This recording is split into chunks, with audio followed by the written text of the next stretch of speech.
देख रहे हैं सत्य के साथ भारत विकास।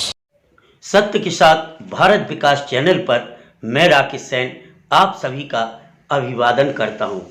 हमारे लिए सौभाग्य का विषय है कि नरसिंह मंदिर बीना में वृंदावन धाम से पधारे डॉक्टर रमाकांत भक्ति शास्त्री प्रभु जी के श्री मुख अरविंद से चैतन्य महाप्रभु का चरित्र श्रवण कर रहे हैं। चैतन्य महाप्रभु जी स्वयं भगवान श्री कृष्ण के अवतार हैं। महाप्रभु के अवतार के कई कारण हैं। एक तो भगवान श्री कृष्ण स्वयं राधा के प्रति जो लगाव था उसे जानने के लिए राधा भाव लेकर महाप्रभु के रूप में अवतरित हुए। शास्त्री जी ने महाप्रभु के प्रकट होने के अनेक कारण बताए। भगवान श्री कृष्ण के चरण कमलों की अविचल स्मृति सारे पाप ताप तथा अमंगल को नष्ट कर देती हैं और परम शांति का विस्तार करती हैं। उसी के द्वारा अंतःकरण शुद्ध हो जाता है, भगवान की भक्ति प्राप्ति होती है। अतः आप भक्तों से अनुरोध है, नगर में प्रथम बार चेतन अमृत प्रभु कथा सुनने का सुअवसर प्राप्त हो रहा है। अतः नगर के सभी धर्म प्रेमी जनता से विनम्र अनुरोध है कि कथा का समय ठीक 3 बजे दोपहर में पधारने का कष्ट करें।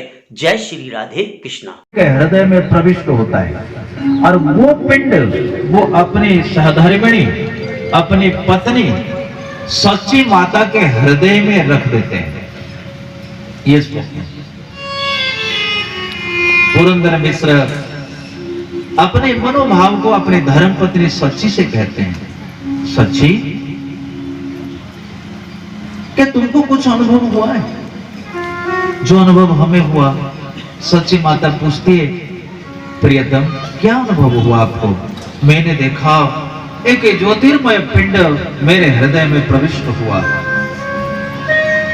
और जैसे प्रविष्ट हुआ मैं शुद्ध बुद्ध खो बैठा और अचानक वो पिंड वो ज्योतिर वो मेरे हृदय से तुम्हारे हृदय को स्थानांतरित होता है।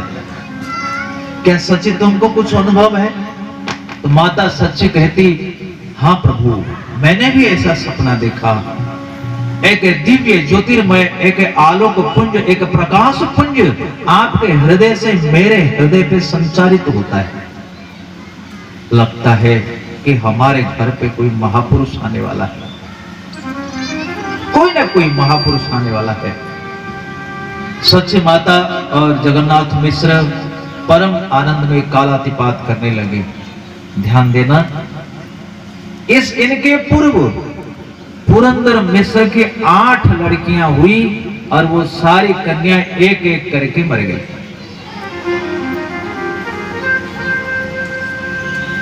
8 कन्या गई, उसके बाद एक पुत्र हुआ, उनका नाम था विश्वरूप।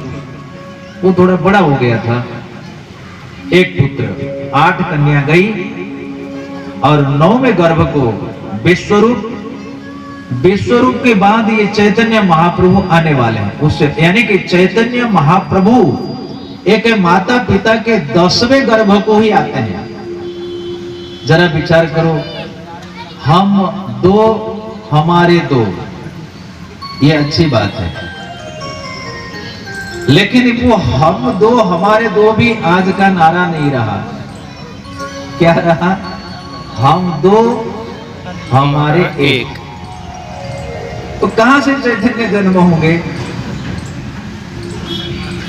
हम 2 और हमारे 1, ऐसा होगा क्या? उचित नहीं है, क्योंकि कोई भी व्यक्ति विवाह करता है उनका प्रथम गर्भ बहुत अच्छा नहीं होता। आप देखिए जितने जितने महापुरुषों का होता, क्या कारण है? आप लोगों के बच्चे होंगे, देखना 2nd 3rd 4th ये बच्चे ज्यादा अच्छे होते हैं। क्या कारण है? कारण बिल्कुल वैज्ञानिक है, बिल्कुल वैज्ञानिक है। क्यों? क्योंकि पहली शादी में मन में रजोगुण भरा रहता है। ना कन्या ना बालक ना बालिका ये किसी नियम में आबद्ध होना नहीं चाहता। मनमाने तरीके से जीवन को भोगमय बना लेते हैं। तो जहां भोगमय जीवन होता है उससे जो संतति उत्पन्न होती है वो बहुत अच्छी संतति नहीं होती।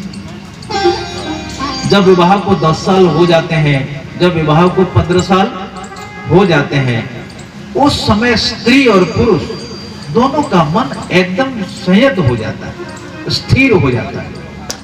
उस समय जो संतान आती है वो लगभग 100 गुण पे ही आती है। इसलिए पिछली जो संतान होती है, जो संतति, वो बहुत अच्छी भी होती है और हृष्ट पुष्ट होती है, बलिष्ठ होती है। पर दुखद बात है, प्रत्येक हिंदू सनातनी इसको भूला बैठा है, हम 2 और हमारी 1। तो तुम्हारी संतान अच्छी होगी कैसे? चैतन्य महाप्रभु से सीखो। कृष्ण जी का आगमन होता है कितने गर्भ को? कितने माता बताओ, कौन सा गर्भ कृष्ण आए? हाँ जी, तो 7 तो कम से कम 7 के बाद ही 8 है। अब तुम्हारा तो 2 ही नहीं, 1 है। कृष्ण कहां से आएंगे बताओ? कोई संभावना ही नहीं है। चैतन्य महाप्रभु आते हैं 10वें गर्भ को। कौशल्या, कैकेयी, सुमित्रा, इनके भी 4 पुत्र हुए, राम, लक्ष्मण, भरत, शत्रुघ्न। इसलिए ये नियम को बिना वाले तोड़ दो। हम 2 और हमारे कम से कम 10-10 बच्चे पैदा करो। ये चैतन्य चरितामृत से यही शिक्षा लेके जाओ। इसमें क्या बुराई है?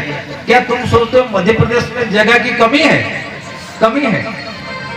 इस भारत में जितनी जगह है सबसे ज्यादा जगह मध्य प्रदेश में ही है। यहाँ का पॉपुलेशन कम है। बंगाल में जाओगे कीड़े मकोड़े की तरह तुमको दिखेंगे। उम्मीद करती हूँ आपको हमारा कार्यक्रम पसंद आया होगा। आप इसे लाइक कीजिए, शेयर कीजिए, हमारे चैनल सत्य के साथ भारत विकास को सब्सक्राइब कीजिए, बेल आइकॉन भी प्रेस कीजिए ताकि हम और आप हमेशा जुड़े रहें। इसी के साथ नमस्कार।